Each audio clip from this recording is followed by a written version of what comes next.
Donald Trump no deja a nadie indiferente. En el día de hoy hemos visto una de las aperturas de mercado más difíciles y con más volatilidad que se recuerdan desde la etapa del COVID. Sí, sí, una de las mayores etapas en efectos de volatilidad. De hecho, cualquiera de los mercados que hayáis visto, tanto euro, dólar, índices, criptomonedas, creo que han dejado patente esto. Es decir, al final lo que nos vamos a encontrar es volatilidad, volatilidad y volatilidad.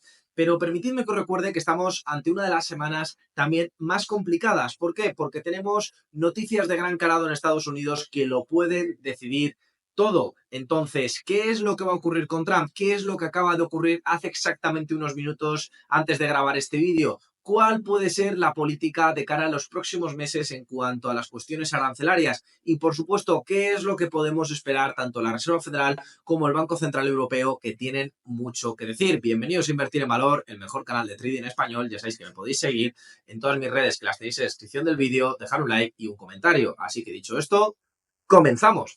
Bien, voy a empezar hablando del euro dólar, pero ya sabéis que obviamente toca hablar de lo importante, toca hablar de lo que ha ocurrido este fin de semana con la cuestión arancelaria. Con muchos de vosotros seguramente ya estaréis informados, sabéis seguramente que Donald Trump le ha dado por apretar el botón de aranceles, en lo que ya el Financial Times considera como una de las guerras arancelarias más tontas de la historia. Pensad que cuando uno quiere o pone aranceles es o porque quiere proteger una industria, en este caso, por ejemplo, ahora que estamos con el tema de la inteligencia artificial, pues algo relacionado con ese tema, o por ejemplo, yo que sé, apoyar a Tesla con el tema de los coches eléctricos, lo que sea. No, pero en este caso, ¿qué es lo que ocurre? Pues todo lo contrario. Pues ocurre que se ponen unos aranceles en términos generales. ¿Y esto por qué se hace? Porque se quiere generar presión. Pero claro, ¿cuál es la presión? ¿Qué es lo que ha ocurrido? Pues que hemos visto aranceles de un 25%, que también os digo, ¿por qué un 25 y no un 23 o un 20%? Pues bueno, pues porque le ha dado por ahí al presidente de Estados Unidos. Y entonces, ¿qué es lo que ocurre? Pues lo que ocurre es que estos países han devuelto el movimiento y han puesto aranceles del 25% también a todos los productos americanos.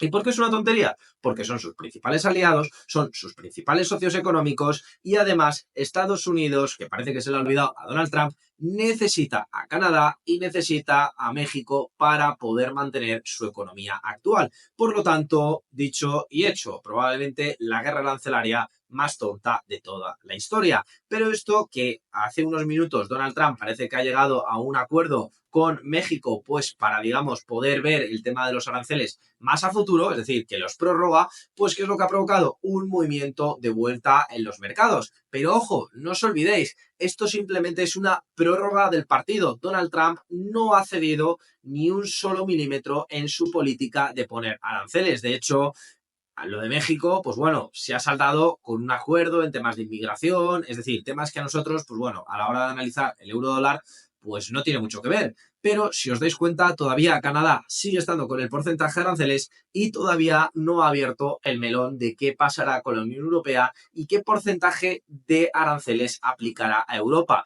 Claro, ¿esto cómo se ha vivido o por qué el euro dólar, en este caso concretamente el dólar, ha subido un montón? Pues bueno, os lo pongo de manera muy sencilla y muy entendible. Cualquiera podría pensar que la subida arancelaria, pues como es lógico, encarece los productos en Estados Unidos y los encarece al resto. Y en teoría podría considerarse una medida proteccionista, porque luego aquí, en este caso, ya os daréis cuenta que nadie gana.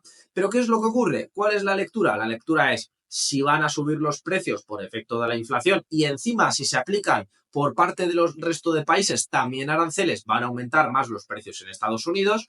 ¿Qué es lo que ocurre? Que va a aumentar la inflación. Entonces, la Reserva Federal no puede bajar los tipos de interés. ¿Y eso qué implica? ¿Eso qué nos lleva? Pues eso nos lleva claramente a reforzar el posicionamiento de Powell y lo que decían analistas que ya os comentaba la semana pasada. Es decir, que no va a haber bajadas de tipos de interés, no en enero, no en febrero, no en marzo. Ya nos iríamos a incluso el mes de junio para ver tan solo una bajada de un cuarto de puntos. Ya lo adelantaba en el mes de diciembre, os lo comentaba, que habían salido algunos estudios y que esto podía ser crítico. Y bueno, dicho y hecho, ya lo tenemos encima de la mesa.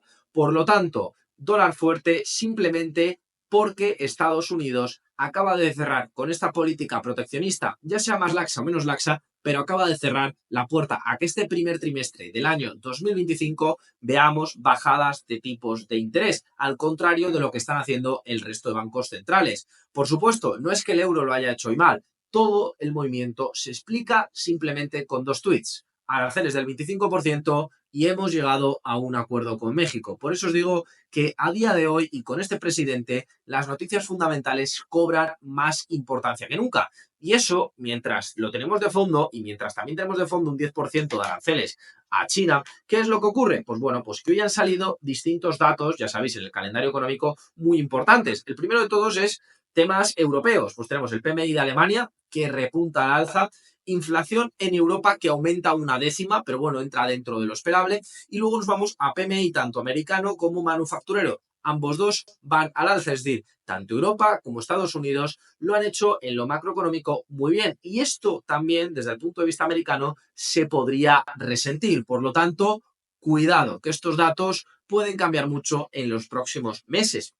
Porque también os recuerdo, a la espera de que pudiera haber algún tipo de arancel, las empresas, que no son tontas, los empresarios que ven estas cosas al igual que las vemos nosotros, dicen: voy a parar inversiones o voy a parar producción en Estados Unidos porque no me termino de fiar del presidente. Por lo tanto, luego esto explicará, como lo veremos a continuación, gran parte de la subida del oro. Es la inseguridad. Y fijaros que el dólar ha subido muchísimo. Pero claro, ¿qué es lo que ocurre? Pues como es lógico, al final la inseguridad política, el riesgo geopolítico, la fragmentación del orden mundial desde el punto de vista libre comercio, pues como entenderéis son conceptos muy importantes a la hora de mantener los precios. Pero permitidme que siga con el tema de las noticias de esta semana. Desempleo en Estados Unidos, por ahora va bien. Y luego tenemos el miércoles, cambio de empleo no agrícola, bastante positivo. PMI de servicios en Estados Unidos, que obviamente se relaja después de las Navidades, pero que sigue estando en términos extraordinariamente buenos. Y luego además PMI no manufacturero, que incluso aún estando muy por encima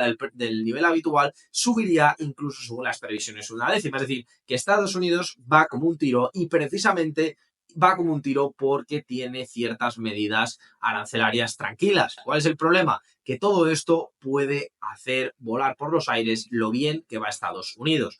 Por otro lado, nos vamos al jueves, peticiones de subsidio de desempleo permanecen totalmente planas, al final hay casi pleno empleo en Estados Unidos, como hemos dicho muchas veces, y luego nos iríamos al viernes, que tenemos nóminas no agrícolas, que si bien es cierto que están en positivo, volvemos a estar en uno de los peores datos que hemos tenido en los últimos años desde el punto de vista de las nóminas no agrícolas, y además la tasa de desempleo permanece plana, como también es lógico, pero cuidado que hay señales, hay puntos de atención muy importantes que pueden afectar, y con este tema de la inflación, ya os digo, y con este tema de los aranceles también os digo, que puede venirse abajo el castillo naipes. Y claro, teniendo el eurodólar en pantalla, teniendo en cuenta el tremendo gap que hemos tenido, que básicamente nos ha tumbado el fin de semana de un 1,03 a un 1,02, como siempre os digo, dejar abierto las operaciones el fin de semana pues tiene su riesgo, y en este caso aún más con el presidente que tenemos, que le gusta tuitear los fines de semana.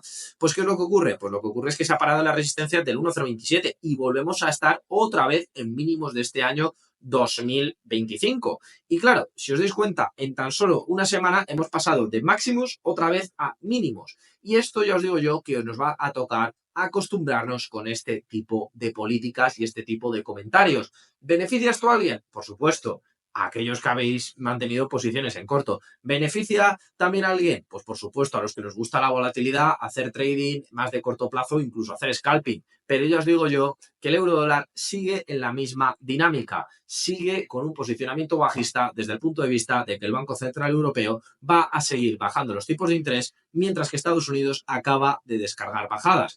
Claro, ¿qué es lo que ocurre? Suponiendo, y aquí voy a cubrirme en salud porque llevamos una semana loca, suponiendo que Donald Trump no haga ningún tuit o incluso llegue a un acuerdo, en este caso con Justin Trudeau, el presidente de Canadá, al igual que ha ocurrido con Sheinbaum en México, lo que probablemente tengamos es un cierre completo del gap. Eso si se da esa situación. Si no hay ningún movimiento más en el calendario económico y Donald Trump decide dedicarse a otras cosas que no sean tuitear o a guerras arancelarias, lo que probablemente tengamos es un ligero rebote hasta la zona del 1,030 y ahí es donde probablemente pivote para situarnos en una zona lateral. Como os he dicho, no había grandes motivos y sobre todo teniendo en cuenta las nóminas no agrícolas, pues lo que sí que podríamos tener es retrocesos para seguir metiéndonos en la zona del canal bajista, que ya llevamos dibujado desde hace bastante tiempo. Por eso os digo que si no hace nada, deberíamos de buscar rebotes hasta la línea de la resistencia y ahí buscar a la baja. Si dice algo y en términos positivos, aquí llegaríamos a recuperar la zona del gap. De hecho, fijaros que si ponemos las bandas de Bollinger, si ponemos en este caso, ¿no? También voy a poner por aquí los indicadores, que no me está dejando poner los indicadores. No quiere dejarse, ¿veis? Estos chicos de TradingView, pues que no está dando mucho cariño. Bueno, pues no voy a poner yo por aquí los indicadores, pero vamos, básicamente lo que nos vienen a decir es que las bandas de Bollinger están tremendamente amplias, porque ya sabéis que me lo preparo, por supuesto, el vídeo antes de, y por supuesto también nos dice que el MAC está totalmente descompuesto y el RSI estocástico se ha vuelto loco. En fin, esto ocurre siempre que tengamos un gap tan importante. Luego, por otro lado, si nos vamos al oro, bueno, en este caso, Old, no sé por qué se me ha puesto Old, como que no sé, debe ser una acción que hay por ahí. Pues en este caso nos vamos al oro. Pues bueno, lo que os he dicho antes, al final tenemos un ascenso del oro por ese riesgo geopolítico, por esa riesgo, ¿no? Desde el punto de vista del libre comercio y, por supuesto, de la gente, como os he dicho, que tiene dudas sobre lo que pueda ocurrir. Por supuesto, hemos tenido una bajada debido al movimiento alcista del dólar, sí, pero fijaros que estamos en una de las semanas con mayor crecimiento del dólar de los últimos años desde el punto de vista del valor del mismo, y en este caso tenemos el euro alcista, y además de una manera súper agresiva, situándonos en máximos históricos otra vez. Da mucho que pensar. También os digo, no hay un horizonte en el oro, es decir, si os dais cuenta, puede llegar a 2.840, puede llegar a 2.850 o incluso podría volver a los 2.800. Yo soy más partidario de que vuelva a pivotar hasta los 2.800 a medida que esta semana pueda ligeramente aflojar respecto al dólar y, por supuesto, si se tranquilizan las cosas con Canadá, no me extrañaría que volviéramos a la zona de los 2.787. Insisto, es hacer muchas suposiciones, pero es importante que lo tengáis en cuenta, sobre todo a la hora de tradear. Y por supuesto, ya nos vamos al Bitcoin. En este caso, pues fijaros que todo el mundo dice que es como el oro dorado, pero en este caso, pues ya os digo que no hay tutía, que en este caso si hay riesgo se hunde a diferencia del oro. ¿Qué es lo que ocurre? Pues que el Bitcoin, por supuesto, ha recogido mejor que ningún otro activo el tema del gap, es decir, el gap ha desaparecido. De hecho, fijaros que yo sigo diciendo y sigo manteniendo que la zona de los 90.000 es la mejor zona. Lo he comentado en multitud de ocasiones que era la zona para comprar y bueno, dicho y hecho, o sea, es decir, este gráfico rojo lleva aquí prácticamente desde finales del año pasado y nos lo estamos encontrando de manera pues muy atenta. Por lo tanto, punto actual, estamos por debajo de los 100.000, probablemente creo que recupere sobre los 100.000 y ahí pivotará, pero ya os digo yo que todos los spikes nos los vamos a encontrar a la baja desde el punto de vista de que con esta volatilidad hay activos muchísimo más interesantes, sobre todo teniendo en cuenta que hay un Bitcoin totalmente lateralizado y que además no hay grandes declaraciones por parte de Trump a favor de las criptomonedas, cosa que se esperaba que iba a ocurrir y una vez aterrizado en la Casa Blanca, pues poco más y parece que se ha olvidado, incluso el propio Elon Musk. Así que creo que esta semana donde puede estar el punto más interesante es en ver si Canadá se soluciona en sus problemas respecto a Estados Unidos. Recordaros que la mitad de la gasolina viene de Canadá, por lo tanto al final no le quedará otra a Trump que ceder o por lo menos llegar a un acuerdo intermedio. Y sobre todo, el euro dólar quizás es el más apetecible esta semana para ir siguiendo, buscando y, por supuesto, consiguiendo movimientos a la baja. Así que con esto me despido. Espero que el vídeo os sea de utilidad. Por supuesto, me ha tocado regrabarlo, como os podréis imaginar, porque tenía algo preparado y ha volado por los aires, gracias a Donald Trump. Pero bueno, siempre estamos, ya sabéis, atentos. Así que mañana subiré otro nuevo vídeo. Espero que no me toque rehacerlo. Y ya sabéis que, como siempre, un saludo y hasta la próxima.